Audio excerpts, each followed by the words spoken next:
We have cost less than 100 million. And we have some questions around who is our partner. Is ESA, is NASA, is JAXA, the Japanese Space Center? Which are the areas that we're going to take a photo? The regulations that we have.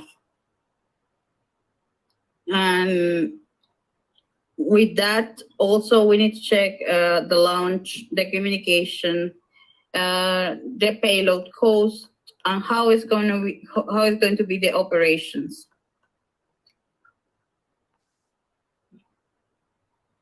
Let's first evaluate the mechanical part of our satellite. So again, this is a satellite that is going to take photos of clouds, and we need to evaluate first the mechanical part. So first, we need to, for example, to evaluate the structural integrity. Is this material, the material of the satellite, is adequate for our mission? The thermal performance, if this material able to support the temperatures and the radiation that is going to be exposed. Please give me a second. My battery is going.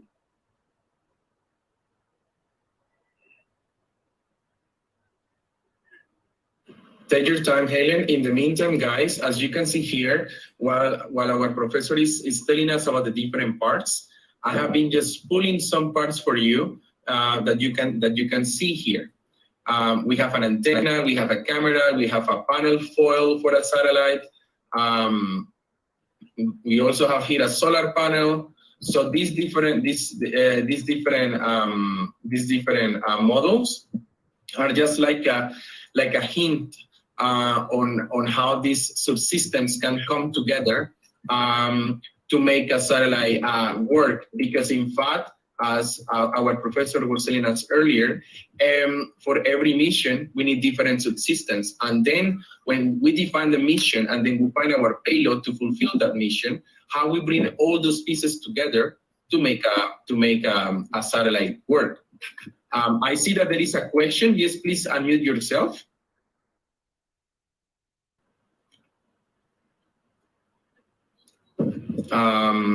Let me, I think it's Yasser. Please unmute yourself.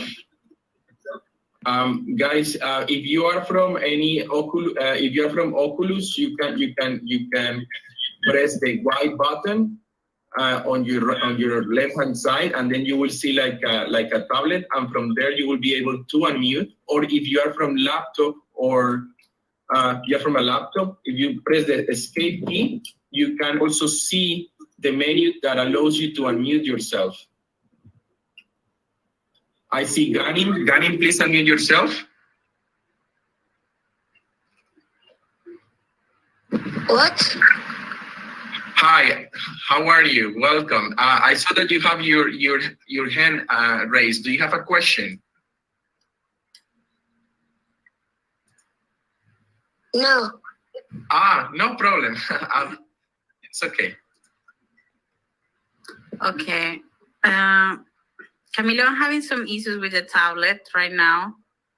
So I think that I have to go out and come back again to continue with the slides. I'm not sure, but I cannot move the slides. But just to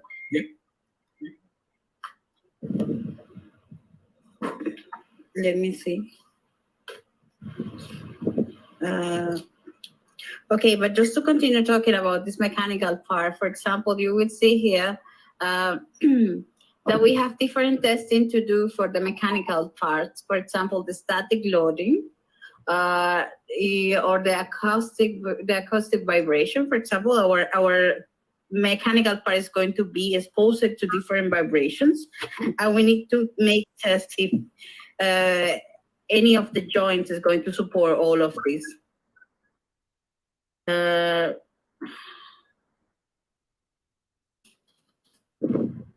Wow.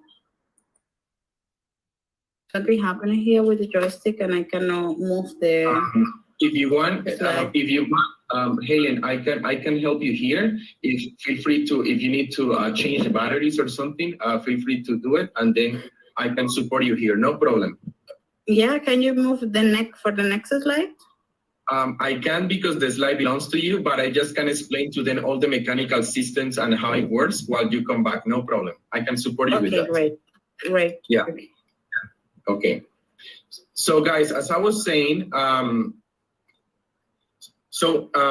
me just take a step back. And when we have a satellite mission, we need different systems and subsystems. And as Helen was explaining during our lecture, for every mission we need a different framework. Why? Because every satellite is different. Why is different? Because every mission is different, right? So in this way, every satellite that you see here is a unique piece of engineering, because we need to design it from the scratch. We don't have a line of manufacturing to produce satellites like we produce cars, because every mission is different. Imagine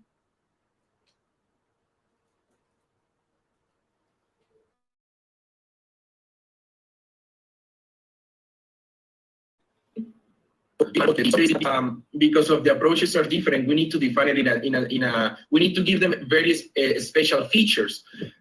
If you guys like Lamborghinis or Teslas, you see how different they are because they have different approach. Well, in a similar way, we have satellites. The framework, the structure is different because we need to decide them. We need to design them in a way to fulfill their mission. For example, a satellite. Well, I don't have the presentation from Helen here. She will come back soon. But if you have heard about all the Mars missions, right? When we go to Mars, there are different things that we want to do.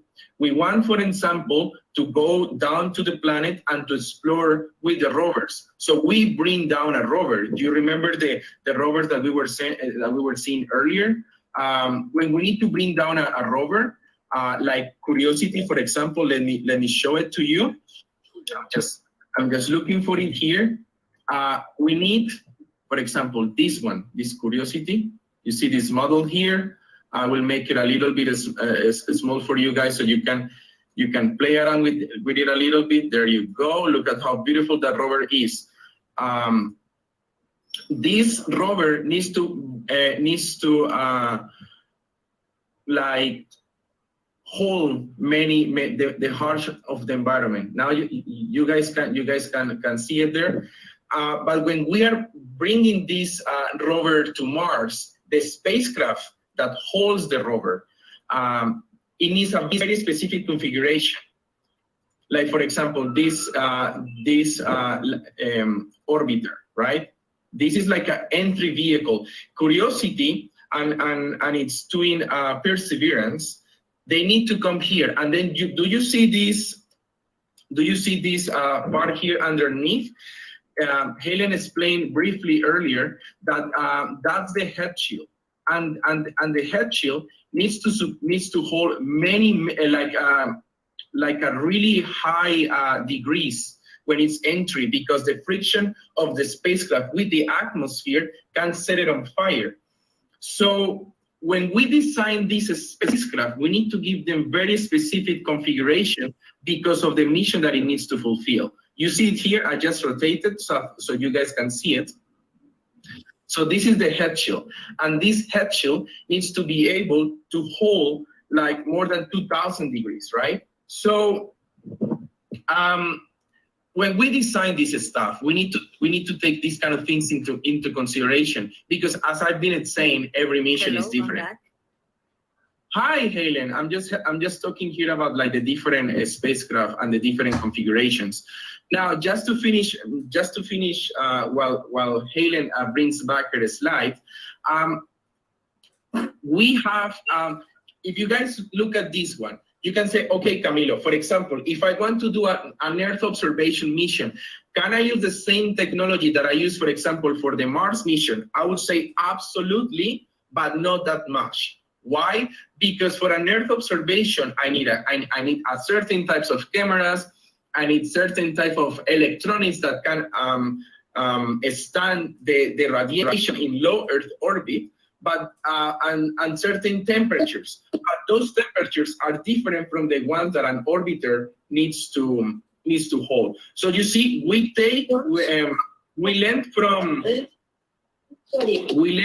lent technology from mission to mission, but I just want you guys to remember that every space mission, every satellite, every orbiter, every planetary mission is different and is unique in its essence, because we need to design it from the scratch. Helen, go ahead. Yeah, for sure. So, for example, we have here some materials, common materials for the space design. One of them is the aluminum, titanium, beryllium, carbon fiber, for example. And all of these different materials are evaluating for the thermal performance that we are going to, the thermal performance that we have to support. If you see here, if you see this slide, it's a finite element analysis, and we are evaluating the loads that is experimenting our spacecraft, the forces that are around, and this is our spacecraft in a testing environment. As I say, we have to make a lot of testing, for example, the static, acoustic vibration, in different models. We will have different models of our spacecraft. One of them is the engineering model that we are going to test. This is not going to be the flight model that is different. Wait. And now we are in a part that everybody likes, is the propulsion part. And for example, what is the trajectory, the orbit insertion that we will have, the flybys that our spacecraft is going to do. For example, if we are going to send our spacecraft to Jupiter, then how many flybys do we have to make in order to take the data that we want? And also, if we need some propulsors, which kind of, what is the type of propulsion that we're going to use? It's going to be electric propulsion, for example, or it's going to be with propellant. And if we want to use different with solid propellant, for example, gas propellant, bipropellant, or we are going to use only solar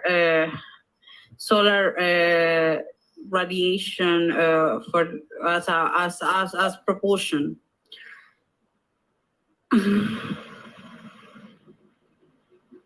Again, here, for example, it's a propulsion.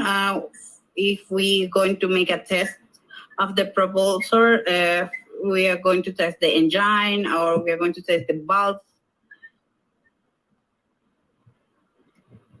or we're going to test the tank. For example, here you can see 3 tanks. What is the size that we need? At the center of gravity of these tanks, for example, for our final load. Thanks, Camilo. Camilo has there is a time here. If you come close, this is one of the tanks. That's good. And it's like an sphere, if you see, and there inside is the propellant.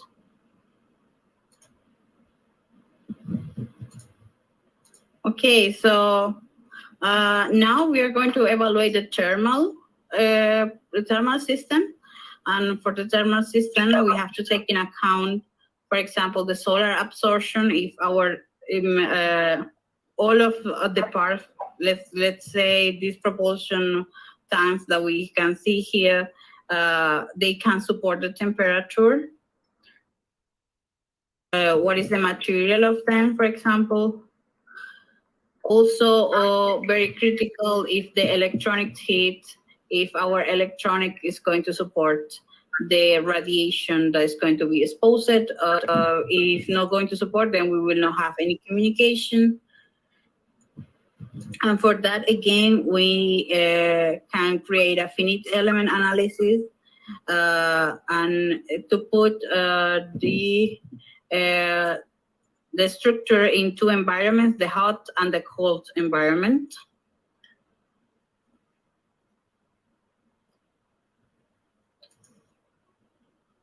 Yeah. And now we are in the control subsystem. What is the control subsystem? The control subsystem is the one that is going to allow that our spacecraft continue in the orbit that we want. If we change the orbit, then we will not have the data that we want to study because we have a different attitude. So we need parts as a momentum wheels, reaction wheels, gyroscopes, that can orient our spacecraft. Different sensor, for example, digital zone sensor, magnetometers, and all of these are connected. And with that, we can make maneuvers. So we can change the orbit. We can activate our propulsor, for example, and we can support the spacecraft to maintain the orbit.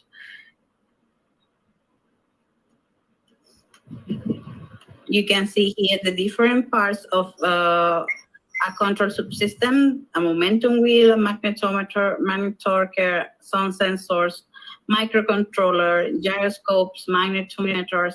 So all these parts need to support, again, the constraints that we have: temperature, radiation.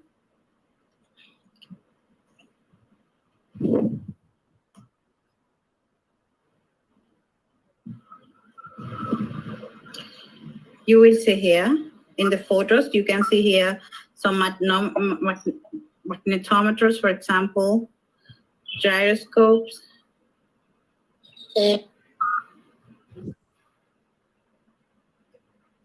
Okay, now we are going to talk about the power distribution. Like we have batteries, we have solar array, we have power supplies, power controllers, and how all this system is totally connected to maintain the power of the spacecraft. And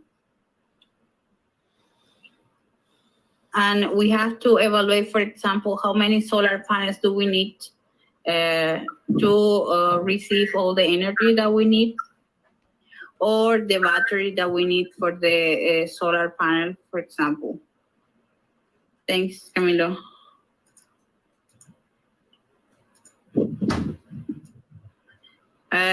If you didn't know, in the last mission, Juice that we sent that was sent to Jupiter, the Arise was so big as an stadium.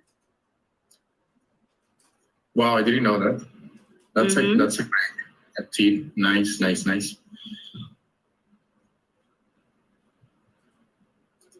Okay, so here you can see the batteries, and you can see all the cables that are for the power distribution. So everything is connected, and we will see now a photo. I think there is a photo. You will see here all the cables that are around the structure of a satellite. If you see our technicians or juniors, they have to be protected to don't touch the cables or don't touch the structure to avoid to load with any charge and to avoid to magnetize the structure. Okay, so we here have the electromechanical, and the electromechanical is, for example, to activate any part of our satellite. When I say activate, that means when we deploy a satellite, after some time, then we need to deploy the the arrays, the solar arrays, or we need to activate the propulsion. Then we need two electromechanical sparks that are going to be activated with pyrotechnics or any others, magnetic dampeners, for example, or rotational mechanisms. They are going to be to move it. And when they move, then they activate another part of the satellite. Then there is the command and data handling systems. And here is how is for the software engineer, if we have any software engineer here, or we have someone that know about software engineering, is about all the parts that we need to maintain our data. For example, the computer on board, for example, that is going to keep the information, or the data bus that is going to send the information from the payload to the computer, and so on. I think from here, Helen, we can say that, for example, that's why we need software engineers.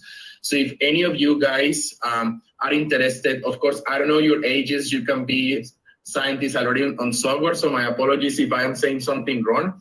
But for the kids in the audience and those also looking in social media, that's why we need like software engineers, because all the software engineers are going to design the flight software, are going to design the algorithms, are going to work with all of these things that are going to allow us to, like to get this data, to study this data, to understand this data. So that's why we need like more people joining the software team in our satellite missions, because we need someone to help us, the scientists and the other engineers, to understand the data our satellites get. Okay. Next. Wait.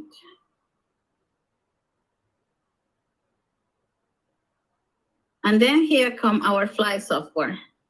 So the telemetry is super important in the design of the spacecraft, and this means how we are going to send the data from our satellite to the antenna in the ground station, for example. Can you put a big antenna here, Camilo?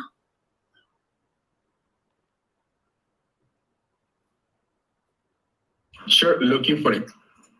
Okay, great, thanks. So this is one tank. So the antennas that you see in our satellites. No, this is an antenna. It's just that you're looking at the dish from the back. Thank you. No problem. Sorry.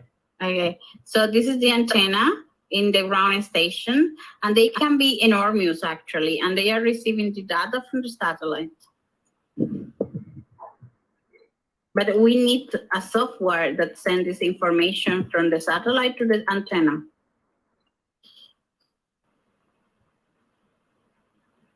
And for that, we need to test the antenna in different scenarios with the software.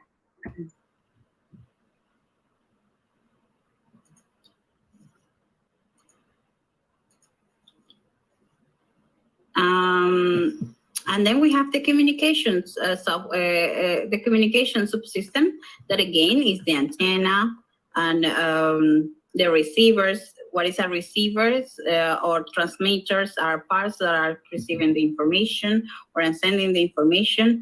Amplifiers, if we need to amplify the signal that go out from our antenna. Transponders or any switching device.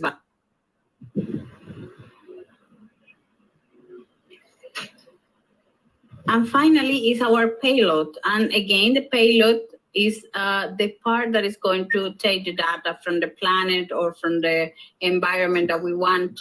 And in the payload can be, for example, laser components, measurements components, cameras, detectors, and all of them. Is this a camera? Yes, this is a camera. Okay, so if you see, this is the design of a camera for a satellite. Yeah, this is a bit can mirror camera for a satellite. Yeah. So when we select the payload, we need to evaluate how like the mass of the payload, the power allocation, data allocation, how we are going to operate, what is the file of view, for example, if the view that we want is the size of the image that we want is correct.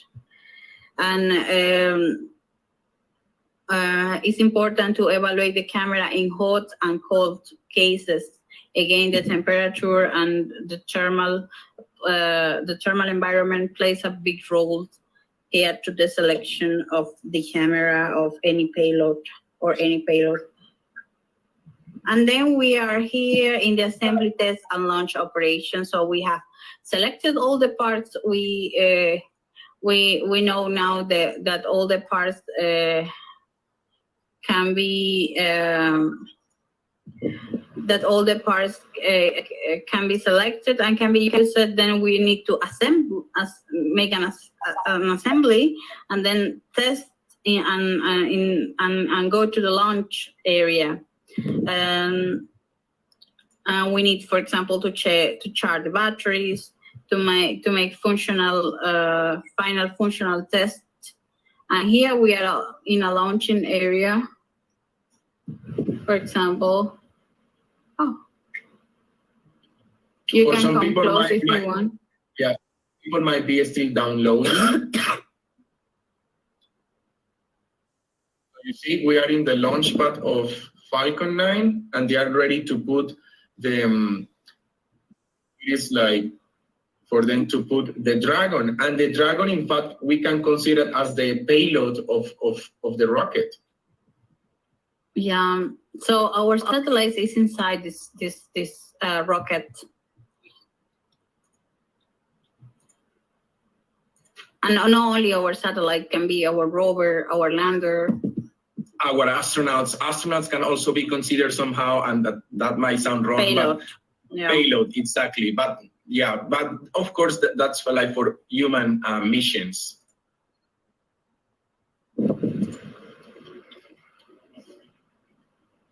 And this rocket has a boost profile. So thanks, Camilo. Now the rocket is that looks super cool, Camilo. Thank you so much. Pleasure. So if you see here, our Falcon is going and up and is taking our satellite, but also this rocket has different stages that we need to burn before reach the altitude that we need for our satellite. So the spacecraft is is really up. All these parts contain the balloons, for example, with the propellant. All this part that is here are going to be closed here. So here is the propellant, for example, in this area that you can see, and here up you will see the different stage of our rocket, and more up is the satellite.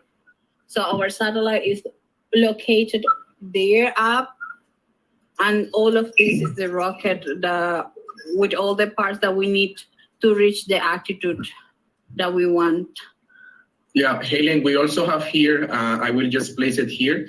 This is another type of rocket. This is the Russian Proton. And in fact, for example, you can see here that this Proton has the payload. Let me bring it here. You might be able to see it. If you just turn down, you should be able to see it. Do you see here? Oopsie, sorry. So if you guys see here is what Helen is explaining to all of you. Like those black fins, like up there is the satellite. So that's how you can see like the satellite already placed in the in the payload bay. Wonderful. Exactly. Yeah, Helen, thank you very much for this lecture. I think this has been fantastic. I don't know if you guys have any questions. Please feel free to make questions. We will start soon also our next lecture of astrobiology with the one and only Jim Green. So of course, all of you are welcome to stay. But in the meantime, while Jim arrives, please make all the questions that you have for Helen. Yeah, sure.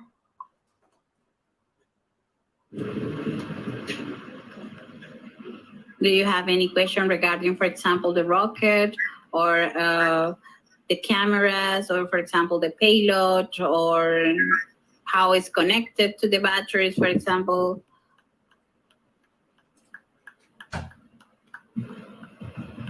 Helen, maybe I have a question for you and for the audience. Tell us, so what inspired you to become an aerospace engineer, to leave Colombia and to go to Germany to study your master in aerospace engineering at TU Berlin? Oh, sure. Well, everything started as I was a kid. So when I was a kid, my mom bring me all the time to the planetary. So I was very close to the planetary of my city, and we went doing also observing stars. Tell people that you are from the city of Shakira. So Shakira and Sofia Vergara, Helen is from the same city, Barranquilla. Yes, I'm from the same city. From Shakira is actually, but she is also from the Lebanon. If you don't know, but yeah, we are. I'm from the coast of Colombia, but then I moved to Germany to study my master in space engineering, and there I can have more access to the space area and all the events related with ESA, that is the space European Space Agency, or for example, if ESA has any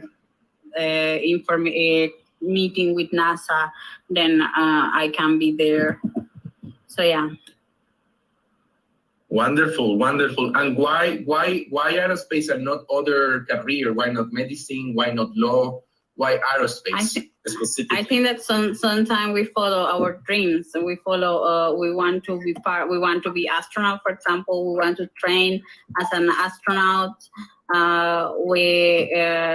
Is something that we are called for, and some people don't understand it. But we want just to be part of this. Wonderful, amazing. Thank you so much, Helen. It was a pleasure to have you all today with us, our Metavisionaries Academy. Great. It was a pleasure for me also to be here with you, sharing time. Thank you, Helen. So guys, you can stay for our next session that is about to start soon. We have Dr. James Green, who is the former chief scientist of NASA. He will be talking to you about astrobiology and the origin of life in the universe. So just give us a few minutes, go grab a coffee.